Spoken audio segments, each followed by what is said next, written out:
Welcome to the channel Mystic Tarot. ये yearly reading है और 2024 हम देखेंगे कि किस तरह का रहेगा। हर साइन के लिए देखेंगे। अब की बार जो है वो एक मैं जनरल ओवरव्यू लूँगी और जिस किस्म के मैसेजेस मुझे रिसीव हो रहे होंगे, चाहे वो रिलेशनशिप के हवाले से हों, चाहे वो करियर या वर्क रिलेटेड इंफॉर्मेशन हो, जो भी इंफॉर्मेशन मुझे रिसीव हो रही होगी थ्रू कार्ड्स, वही मैं आपको आगे एक्सप्लेन करती चली जाऊंगी। रीडिंग स्टार्ट करने से पहले मैं आप सब लोगों का शुक्रिया अदा करना चाह रही हूँ। बहुत सारे लोग बहुत शुरू से मेरे साथ हैं और आप लोगों की मौजूदगी मेरे लिए बहुत ज़्यादा मायने रखती है। बहुत सी बार हिम्मत जो है वो ख़त्म हुई होती है, फिर आप लोगों के मैसेजेस आते हैं कि भाई ये रीडिंग कब पोस्ट होगी, कब पोस्ट होगी, तो फिर मैं भी कुछ थोड़ा मोटिवेटेड होती हूँ और फिर रीडिंग जो है वो अपलोड कर देती हूँ या करने की हिम्मत आ जाती है। तो मैं इस सब के लिए आपका बहुत ज़्यादा शुक्रिया अदा करना चाहूँगी।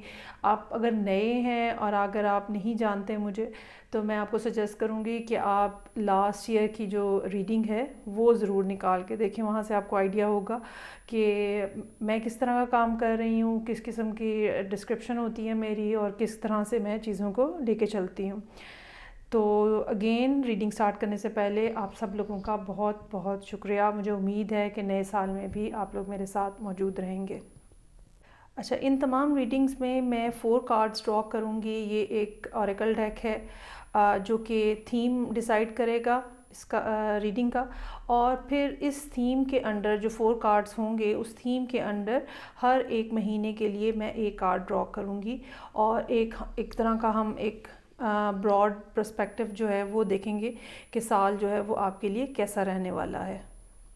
स्टार्ट लेते हैं जेमिनी लोगों के लिए, सन, मून एंड असेंडेंट, और देखते हैं कि 2024 जो है वो क्या मैसेजेस हैं, क्या सिचुएशन रहेगी।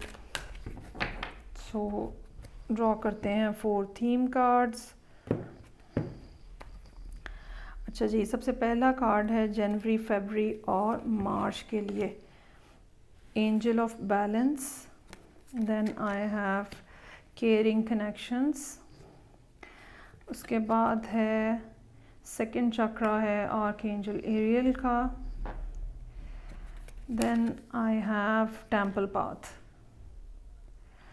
अच्छा जी, पहले 3 महीने जो है या तो बहुत ज़्यादा मसरूफियत रहेगी या किसी एक चीज़ के ऊपर बहुत ज़्यादा फोकस रहेगा। लेट्स से कि काम के ऊपर बहुत ज़्यादा फोकस है, हेल्थ के ऊपर नहीं है, या रिलेशनशिप के ऊपर बहुत ज़्यादा फोकस है, काम के ऊपर फोकस नहीं है। सो किसी एक चीज़ के ऊपर आप बहुत ज़्यादा आपकी तवज्जो रहेगी और बाकी जो मामलात हैं वो नहीं इतने ज़्यादा ध्यान में रहेंगे। इसी वजह से आपके लिए एंजल ऑफ बैलेंस का कार्ड है कि सारी चीज़ों को इकट्ठे लेके चलें। ख़ास तौर पे हेल्थ रिलेटेड इश्यूज़ को आपको ज़रूर एड्रेस करना चाहिए और काम में इतना ज़्यादा बिज़ी नहीं हो जाना चाहिए कि बाकी सब चीज़ें जो हैं वो आप मिस कर दें। सेम ऐसे भी हो सकता है कि किसी किस्म की ओवर इंडल्जेंस का शिकार हो जाएं आप, वहाँ पर भी आपको बैलेंस्ड अप्रोच रखने की ज़रूरत है।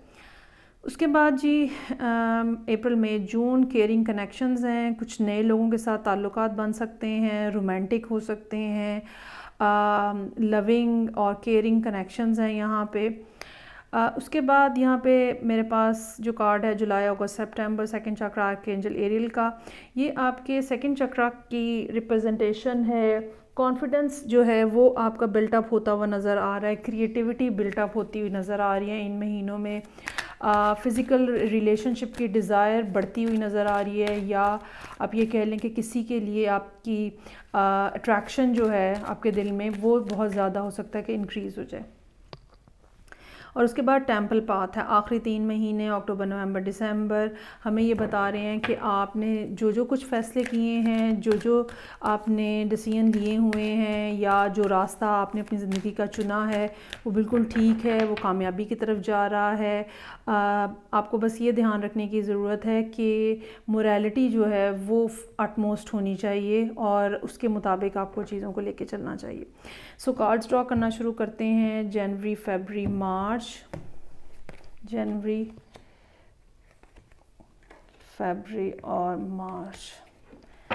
उसके बाद आ जाएगा अप्रैल, मई और जून। then I have July, August, September, और फिर लास्ट पे अक्टूबर, नवंबर और दिसंबर। चलें जी, अच्छा जी, जनवरी, फरवरी, मार्च, ये 3 कार्ड्स हम देखते हैं कि क्या हैं। ओके, 5 ऑफ सोर्ड्स का कार्ड है। कुछ मामलात ऐसे होंगे जहाँ पे आप अपने आप को, अपने बेनिफिट को प्रायोरिटाइज़ करते हुए नज़र आ रहे हैं। अच्छी बात है, करना चाहिए, अपनी साइड को सिक्योर करना चाहिए कुछ, लेकिन लैंग्वेज इस्तेमाल करते हुए, लोगों के साथ डीलिंग्स करते हुए इतना बैलेंस आपको लाइफ में या अपने अंदर ज़रूर रखना है कि आप अपना बेनिफिट ज़रूर देखें, लेकिन दूसरे को लॉस ना होने दें या दूसरे को किसी किस्म का ग्रीफ में ना जाने दें, दुख में ना जाने दें। ये यहाँ पे बात जो है वो की जा रही है। अच्छा, ऑन द अदर हैंड ये वाइस वर्सा भी हो सकता है। कोई आपके साथ चीटिंग कर रहा है, कोई आपको धोखा दे रहा है, तो ये ठीक है कि ये आपके लिए बहुत डिसअपॉइंटिंग सिचुएशन है, लेकिन चीज़ों का बैलेंस ख़राब ना होने दे। एक चीज़ गलत होने का मतलब ये नहीं है कि सब चीज़ें गलत हैं। ओके जी, हेल्प जो है वो आती हुई नज़र आ रही है फरवरी के महीने में। अच्छा, यहाँ पे ये 2 कार्ड्स अभी तक आए हैं, दोनों में 3-3 लोग हैं। ये हो सकता है कि आप थर्ड पार्टी सिचुएशन के अंदर इन्वॉल्व हों। और फरवरी का कार्ड जो है वो, अगर आपने लॉसेस उठाए हैं, फाइनेंशियल लॉसेस उठाए हैं, ये लोगों के हवाले से इमोशनल लॉसेस उठाए हैं, तो आपको कोई ना कोई रिकवरी होती हुई नज़र आ रही है फरवरी के महीने में। चीज़ें जो हैं वो बहुत ज़्यादा बेहतर नज़र आ रही हैं मार्च में, क्योंकि आप अपना कंट्रोल जो है वो रिस्टोर कर रहे हैं। अगेन होता क्या है कि जब आपके साथ कोई ज़्यादती हुई होती है तो फिर इंसान बहुत ज़्यादा सख्त हो जाता है। यहाँ पर भी एंजल ऑफ बैलेंस को हम अप्लाई करेंगे कि आपने इतनी सख्ती, इतनी रूडनेस अपने अंदर नहीं लेकर आनी कि लोग आपसे दूर भागने शुरू हो जाएं। लेकिन बहरहाल यहाँ पे ये जो सब 2 महीने की डिफ़िकल्ट सिचुएशन है, ये सिचुएशन जो है यहाँ पे आपके कंट्रोल में आती हुई नज़र आ रही है।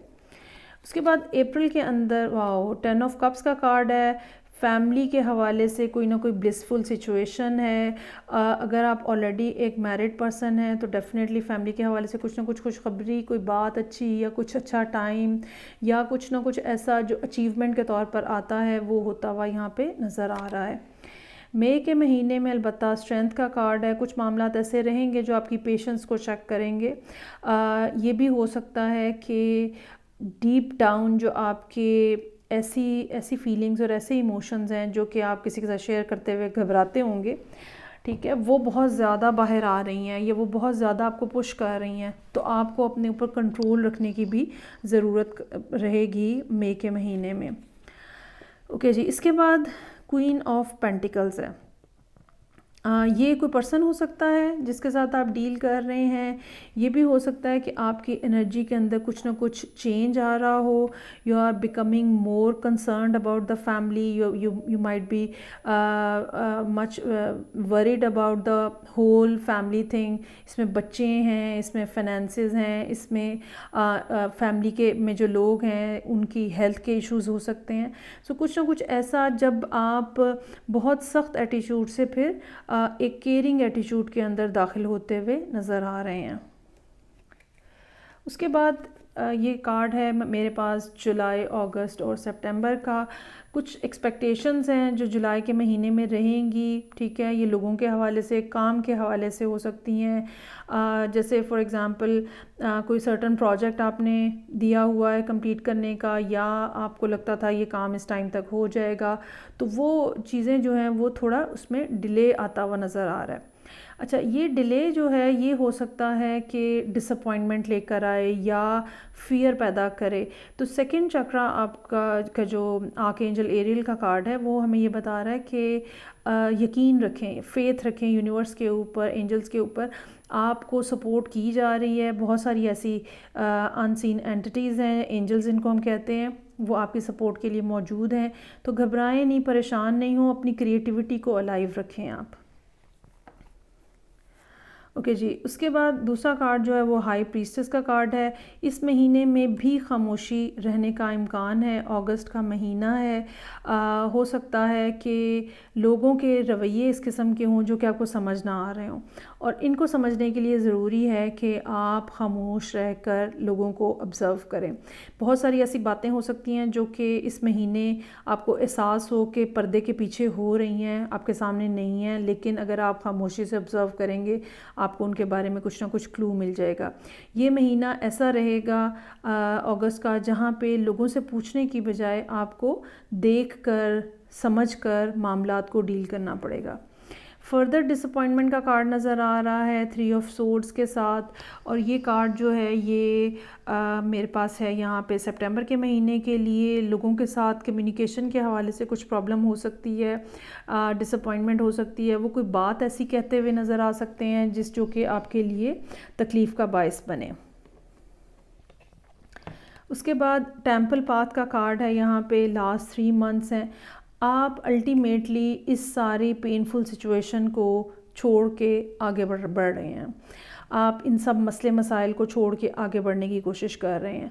आपने डिसाइड कर लिया है कि यहाँ पे मामलात मेरे सेटल नहीं हैं, आई शुड मूव अहेड, या मुझे कुछ और करने की ज़रूरत है, मुझे कुछ और चीज़ें देखने की ज़रूरत है। नवंबर के महीने में डेविल का कार्ड है। रिस्ट्रिक्शंस हैं, ज़हनी उलझने हैं, प्रॉब्लम्स हैं, मुश्किलात हैं, ठीक है। कुछ ऐसी आपकी आदतें हो सकती हैं जिनके ऊपर आपको कंट्रोल करने की ज़रूरत है। फॉर एग्ज़ाम्पल आपको कोक पेप्सी पीने की बहुत आदत है, फॉर एग्ज़ाम्पल आपको ड्रिंक करने की आदत है, फॉर एग्ज़ाम्पल आप स्मोकर हैं बहुत ज़्यादा, ठीक है, या फ़िज़िकल रिलेशनशिप जो है उसकी इंटेंसिटी आपकी तरफ बहुत ज़्यादा हाई है। कोई ना कोई ऐसी बात, लोगों को कंट्रोल करने की आदत हो सकती है। ये चीज़ दोबारा रिपीट होने की ज़रूरत आपको लगे कि हर चीज़ मेरे कंट्रोल में हो। तो कुछ ना कुछ ऐसे मामलात रहेंगे जिनको आपको लुक फॉरवर्ड करना पड़ेगा। चूँकि कार्ड जो थीम का है वो टेम्पल पाथ का कार्ड है, तो स्पिरिचुअलिटी की तरफ आपकी इंक्लिनेशन जो है वो आहिस्ता आहिस्ता बढ़ेगी, और ये चीज़ जो है वो आपको कर्ब करने की ज़रूरत पेश आएगी।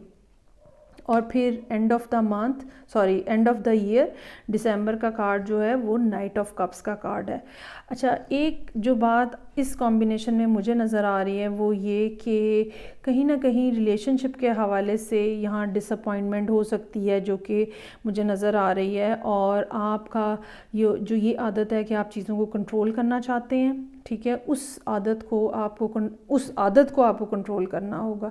आप लोगों को कंट्रोल करना चाहते हैं, ये कंट्रोल करने की कोशिश जो है ये आपको छोड़ देनी होगी, और मुझे ये लगता है कि ये कोशिश आप दिसंबर के महीने में छोड़ते हुए नज़र आ रहे हैं।